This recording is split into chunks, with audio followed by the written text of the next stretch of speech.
একটা মেয়ে বাড়ির বউ হওয়ার সঙ্গে সঙ্গে তার ঘাড়ে চেপে যায় কিন্তু একগাদা দায়িত্ব কর্তব্য।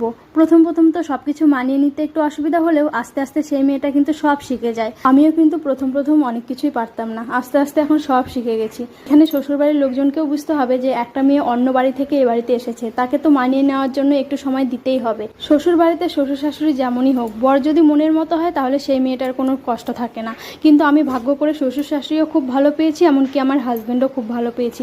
এমনকি আমার 7টা যে ননদ আছে ওরাও প্রচণ্ড ভালো। এলে তো এত সুন্দর আমার সঙ্গে ব্যবহার করে, মনে হয় ওরা ননদ না, আমারই নিজের দিদি। আসলে ছোটবেলা থেকে আমার মা একটা কথা শিখিয়েছিল, ভালোবাসা দিলেই তবে ভালোবাসা পাওয়া যায়। আমি ভালোবাসা দিয়ে ওদের মন জয় করে নিয়েছি, তাই ওরাও আমাকে খুব ভালোবাসে, এমনকি আমিও ওদেরকে প্রচণ্ড ভালোবাসি। আজকে বৃহস্পতিবার, ঘরগুলো মুছতে হবে, রান্নাবান্না সমস্ত কিছু কমপ্লিট করে ঘরগুলো এখন মুছে নেব। আর আজকে আমি হাত দিয়েই মুছবো, কারণ উঠোনে বালু ফেলার পর থেকে এত ঘর বাড়ি বালি হয়ে গেছে না, কোনা কাঞ্চিগুলো ওই স্টিক দিয়ে মুছলে যায় না, তো সেই জন্য ভালো